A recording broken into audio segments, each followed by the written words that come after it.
Hi friends, ఈరోజైతే నేను మీకు జొన్న రొట్టెల్ని ఏ విధంగా చేసుకోవాలో చూపిస్తున్నాను. దీనికోసం ముందుగా జల్లించి పెట్టుకున్న జొన్న పిండిని నేను ఇక్కడ 2 కప్స్ ఆఫ్ జొన్న పిండిని తీసుకున్నాను. ఏ కప్తో అయితే జొన్న పిండిని తీసుకున్నానో అదే కప్ తోటి 2 కప్స్ ఆఫ్ వాటర్ని తీసుకోవాలి. ఈ వాటర్ని మనం గ్యాస్ స్టవ్ ఆన్ చేసుకొని వేడి చేసుకోవాలండి. జొన్న రొట్టెలకు మెయిన్ కావాల్సింది వేడి వాటర్ అండి. ఇప్పుడు మనం ముందుగా సిద్ధంగా ఉంచుకున్న ఈ జొన్న పిండిలో అయితే ఈ వేడి వాటర్ని కలుపుకోవాలి. ఇక్కడ నేనైతే పిండిలో ఎటువంటి సాల్ట్ కానీ ఆయిల్ కానీ కలపలేదండి. ఈ పిండి వాటర్ బాగా కలిసేటట్టు కలుపుకోవాలి. ఒకవేళ మీకు ఇలా ఇబ్బందిగా ఉంటే కాటన్ క్లాత్ వేసైనా ఈ పిండిని కలుపుకోండి. మనకు జొన్న రొట్టెలకు కావాల్సింది మెయిన్ వేడి వాటర్ అండి.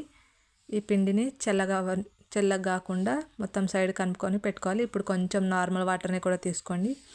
అలాగే గ్యాస్ స్టవ్ ఆన్ చేసుకొని పెనాన్ని కూడా వేడి చేసుకుందాం. ఇప్పుడు కొంచెం జొన్న పిండిని వేసుకొని కొంచెం కొంచెం వాటర్ తీసుకుంటూ మరీ మెత్తగా కాకుండా మరీ గట్టిగా కాకుండా సాఫ్ట్గా కలుపుకోవాలండి. నేనైతే ఇక్కడ గ్యాస్ బండ పైన చేస్తున్నాను. మీకు ఒకవేళ గ్యాస్ బండ చిన్నగా ఉంటే చపాతీలు చేసే స్టాండ్ పైన అయినా చేసుకోవచ్చు. చూసారా, ఇక్కడ నేను ఎలా అయితే కలుపుకుంటున్నానో అలాగే కలుపుకోవాలండి మీరు కూడా. ఇప్పుడు కొంచెం పొడి పిండి వేసుకుంటూ ఈ జొన్న రొట్టెలను అయితే చేతితోటి రౌండ్గా చేసుకోవాలండి. లెఫ్ట్ హ్యాండ్ సాయంతో, లేకపోతే సైడ్స్కి పగులు వస్తాయండి. చూసారా, నేను వేళ్ళతోటే అసలు ఎలా రౌండ్గా తిప్పుకుంటున్నానో అలాగే. ఈ పిండి అనేది ఫ్రెష్గా ఉంటే మనం చేతులతోటే ఈజీగా చేసుకోవచ్చండి. బయట షాప్లో తెచ్చిన పిండిలో అయితే జిగురు ఉండదు, అంత పర్ఫెక్ట్గా రావు. మనం మీలో పట్టించుకొచ్చుకున్న పిండి అయితే బాగుంటుంది. చూసారా, నేను చేతి వేళ్ళతోటి ఎలా అయితే కొట్టుకుంటూ తీసుకుంటున్నానో మీరు కూడా అలాగే చేసుకోండి. సైడ్స్లకి రౌండ్గా అనుకుంటూ చాలా ఈజీగా వస్తుందండి, కొంచెం ఓపిక తీసుకుంటే. చూసారా, నేను ఇక్కడ 2 చేతులతోటి ఎంత బాగా చేసుకుంటున్నానో మీరు కూడా ఇలాగే ట్రై చేయండి. చూసారా ఎంత బాగా వచ్చిందో. మీరు కనుక ఒకవేళ నా ఛానల్ని ఫస్ట్ టైం చూస్తున్నట్టయితే ప్లీజ్ సబ్స్క్రైబ్ చేసుకోండి అండ్ షేర్ చేయండి, ఓ లైక్ ఇవ్వండి. మీకు నా వీడియో నచ్చితే మీ ఫ్రెండ్స్ అండ్ ఫ్యామిలీకి షేర్ చేయండి. ఇలాంటి వీడియోస్ మీకు ఇంకా కావాలంటే కామెంట్ కూడా చేయండి. ఇప్పుడు ఈ రొట్టెని మనము మెల్లిగా చేత్తో తీసుకోండి, వేడిగా ఉన్న పెనం పైన వేసుకోవడం. చూసారా ఎంత ఈజీగా ఎంత పల్చగా వచ్చిందో. మనకెంతో ఆరోగ్యాన్ని ఇచ్చే ఈ జొన్న రొట్టెను మనం కొంచెం ఓపికంటే ఈజీగా చేసుకోవచ్చు.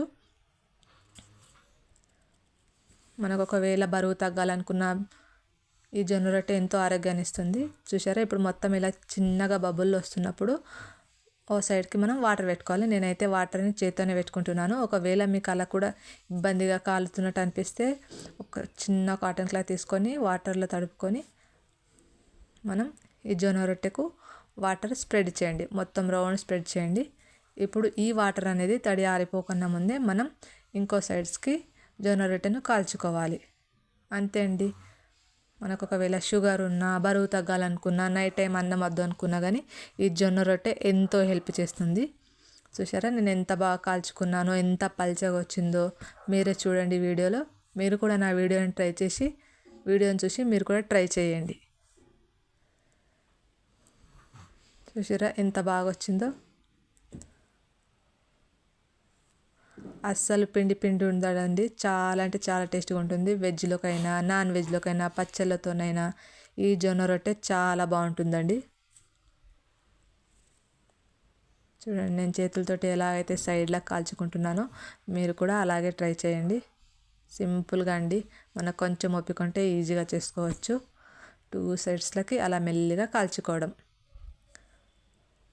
చూసారా ఎంత ఈజీనో, ఎంత బాగా కాల్చుతుందో జొన్న రొట్టె. చూడండి, ఇక్కడ చూడండి ఎంత పల్చగా వచ్చిందో, తమలపాకులాగా. అస్సలు ఏ మాత్రం కూడా పిండిగా ఉండదండి, చాలా అంటే చాలా బాగుంటుంది.